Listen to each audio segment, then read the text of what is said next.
halkani waa Dhabad oo ah magaalo qadiimi ah oo ka magac iyo fac weyn magaalooyin badan oo ka tirsan gobolka balse waxaa dib u dhigay oo loo aaneynaya korriinsho la'aanta iyo kobaca ay sameyn lahayd magaaladan oo dib u dhigay colaado sokeeye oo lagu anqariyay bilowgii taasi oo dabartay horumar walba oo ay ku dhaqaaqi lahayd waxaa si weyn looga dareemayaa raadka ay ka dhaxashay colaadii sokeeye ee ka jirtay deegaanadan in muddo adeegyada nolosha u noqon lahaa bulshada ku nool magaalada Dhabad oo kaabi lahaa horumarka magaalada ayaa meesha ka baxay qaar ka mid ah waxgaradka iyo waajoogii ku noolaa magaaladan ayaa ii sheegay in la waayay cid u samaysa dib u heshiisiin dhab ah oo dhex marta dadka walaalaha ee ku wada nool deegaanada bari ee Dhabad dhagaxaya waxa ku dhacayay ama dawladda ha ahaato magaranaysa federaalka ama tan galmudug ha ahaato waxa la qabanayaa dib u heshiisiin waxa welina soo gaarayna male 83 baa xabadii koobaad ka dhacday hadda oo ay tahay taariikhda alla socotaan dad baa guryahoodii iyo barkadahoodii iyo nidaamkoodii weli aan tagin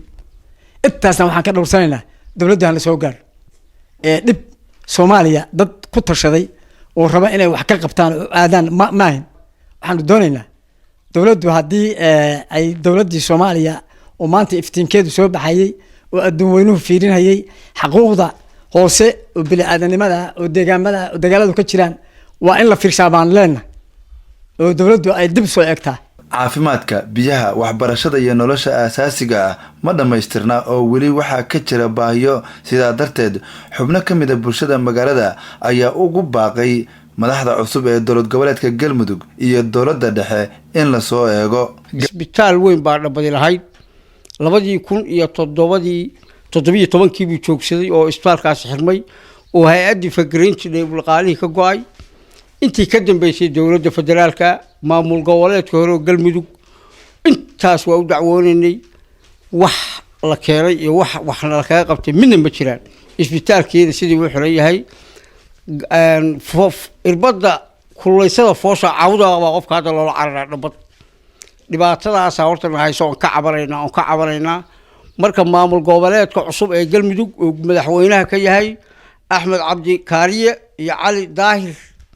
Ciid oo ku xigeenkiisa waxaan ka codsanaynaa inay arintaas wax nagala qabtaan dawladda federaalka sidoo kale waxaan rabnaa waxbarashada in wax laga qabto halka waxaan hadda waxbarashada iskoolaad bay meeshu leedahay iskoolaadkaasi waxa weeyaan baahiyo badan oo mid macallimiin ama ha noqoto ama baahiyo badan baa ka jira waxa la rabaa oo kale biyaha meeshaan matooradii baa ka jira matooradii waa ka jabeen biyahaas in wax laga qabtaan rabnaa matooradii xataa jiray ayagoo aan walna dhanaan ahaa haddana jabay oo biyo la'aan oona baa ka jira degmada Dhabad waxa ka jira bileys la'aan baa ka jira bileyski kama hawlgalo meel hadduu bileys ku maqan yahay dee dawladda oo dhan baa ka maqan waxaan cod dheer iyo cod gaaban baa uga codsanaynaa inaan helo bileyski tan labaad waxaan kaloo ka codsanaynaa xuquuqda ay leeyihiin bileyska yimaada ama ka degaan ahaan ha ahaato inaanu ka helaan doonaynaa gabagabadii ayaa gudoomiyaha magaalada Dhabad Aadan Cabdinuur Galaal Aadan Gabi oo ka hadlayay madal ay ku kulmeen waxgaradka iyo bulshada magaalada Dhabad waxa uu yiri la dhisay 60kii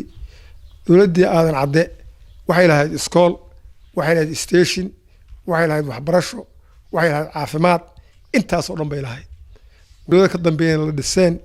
inaan wax ka soo gaaraysa jirin haba yaraatee waxaanu marka koobaad codsanaynaa waxaan ka codsanaynaa Dhabadu inay hesho wixii ay lahayd oo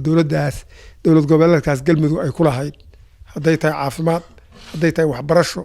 haday tahay nabadgelyo haddii ay tahay wax kasta oo bini'aadan uu ku nool yahay waxaan rabnaa inaanu helaan Dikriin Axmed Bulxan raadiyaha TV-ga qaranka magaalada Dhabad.